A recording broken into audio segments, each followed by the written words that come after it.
राजधानी दिल्ली के ही कस्तूरबा नगर इलाके में एक 20 वर्षीय युवती के साथ कथित तौर पर हुई छेड़छाड़ और बदसलूकी के मामले का दिल दिला देने वाला वीडियो भी सामने आ गया है। वहीं मुख्यमंत्री अरविंद केजरीवाल ने घटना को बेहद शर्मनाक बताते हुए कहा कि अपराधियों की इतनी हिम्मत कैसे हो गई। बता दें आपको कि सीएम अरविंद केजरीवाल ने ही महिला आयोग की चेयरमैन स्वाति मालीवाल ने के घटना को लेकर ही किए गए ट्वीट को ही रीट्वीट किया है। उन्होंने लिखा है कि ये बेहद शर्मनाक है, अपराधियों की इतनी हिम्मत हो कैसे हो गई। और केंद्रीय गृह मंत्री जी और उपराज्यपाल जी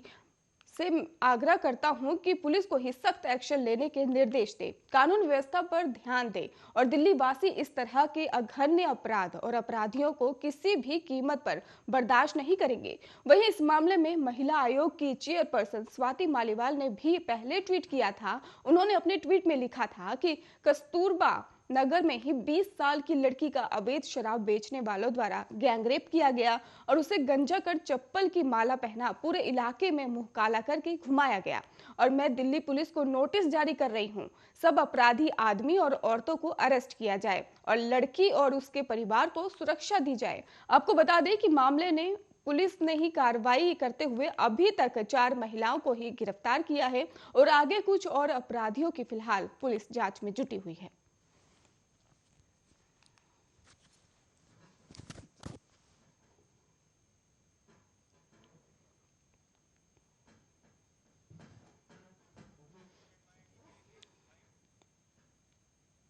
एयर इंडिया की कमान टाटा समूह को सौंप दिया गया है और इसी के साथ ही 49 साल बाद ही एयर इंडिया के कॉकपिट में ही टाटा सवार हो गई है। वहीं सरकार ने कहा कि एयर इंडिया के विनिवेश का ही पूरा रकम उसे मिल गया है। एयर इंडिया का राजनीतिक विनिवेश लेन देन सफलतापूर्वक पूरा कर लिया गया है, जिसमें एयर इंडिया के ही 100% शेयरों को ही प्रबंधन नियंत्रण के साथ ही मेंबर्स टैलेंट प्राइवेट लिमिटेड को ही हस्तांतरित किया गया और सामरिक भागीदार के नेतृत्व में एक नया बोर्ड एयर इंडिया का कार्यभार ग्रहण करता है। एयर इंडिया का ही राजनीतिक विनिवेश लेन देन के पूरा होने से ही सरकार को स्ट्रेटेजिक पार्टनर मेंबर्स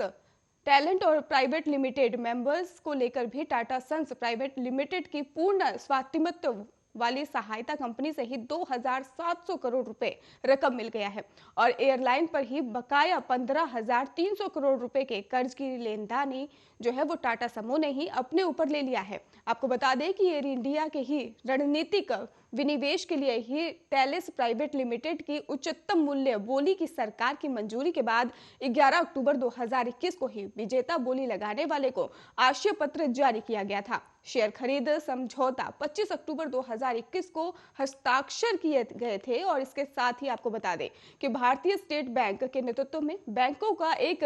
कंसोर्टियम घाटे में ही चल रहा एयर इंडिया के ही संचालक के लिए टाटा समूह को ही लोन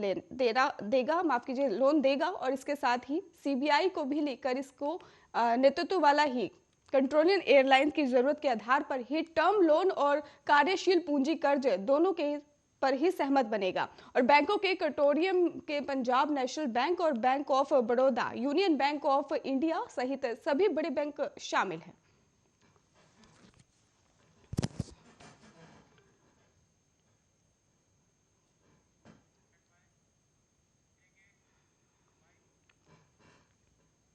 शिरोमणि अकाली दल के नेता विक्रम मजीठिया ने ही ड्रग्स केस में ही पंजाब और हरियाणा हाईकोर्ट से अग्रिम जमानत की याचिका रद्द होने के बाद सुप्रीम कोर्ट का दरवाजा खटखटाया है। सुप्रीम कोर्ट ने कहा कि विक्रम मजीठिया पर फिलहाल राज्य सरकार कोई कार्रवाई न करे। इसका मतलब है कि विक्रम मजीठिया को ही अगली सुनवाई तक गिरफ्तारी से राहत मिल गई है और सुप्रीम कोर्ट विक्रम मजीठिया के मामले की सुनवाई सोमवार को करेगी। और विक्रम मजीठिया की ओर से सुप्रीम कोर्ट में वरिष्ठ वकील मुकुल रोहतगी पेश हुए हैं और मुकुल रोहतगी ने ही सुप्रीम कोर्ट में कहा कि यह राजनीतिक विशेष का मामला है नजर आ रहा है और सुप्रीम कोर्ट ने टिप्पणी करते हुए कहा कि ऐसा लगता है कि चुनावी मौसम में हर कोई अदालत का दरवाजा खटखटा रहा है और राज्य सरकार की तरफ से पेश हो रहे वरिष्ठ वकील पी चिदम्बरम ने ही कहा कि उनके खिलाफ आदेश 24 जनवरी को आया था और उसके बाद से ही वो फरार है और सुप्रीम कोर्ट ने राज्य सरकार से कहा कि फिलहाल अभी वो कोई कार्रवाई ना करे। सुप्रीम कोर्ट इस मामले की सुनवाई सोमवार को करेगी। वहीं पंजाब और हरियाणा हाईकोर्ट ने ही 24 जनवरी को विक्रम मजीठिया की अग्रिम जमानत याचिका खारिज कर दी थी और इससे पहले मोहाली की कोर्ट से ही विक्रम मजीठिया को ही झटका लग चुका है और हाईकोर्ट ने हालांकि पंजाब पुलिस को ही 3 दिन तक विक्रम मजीठिया को गिरफ्तार नहीं करने का आदेश दिया था और विक्रम मजीठिया के खिलाफ ही दिसंबर में ही 2018 के ड्रग्स मामले में एफआईआर दर्ज की गई थी। वहीं आपको बता दें कि विक्रम मजीठिया करीब 25 दिन तक गायब रहे थे और अदालत से जब उन्हें अंतरिम राहत मिली थी तो वो सबसे सामने आ गए थे और विक्रम मजीठिया अमृतसर ईस्ट से ही नवजोत सिंह सिद्धू के खिलाफ चुनाव लड़ रहे हैं।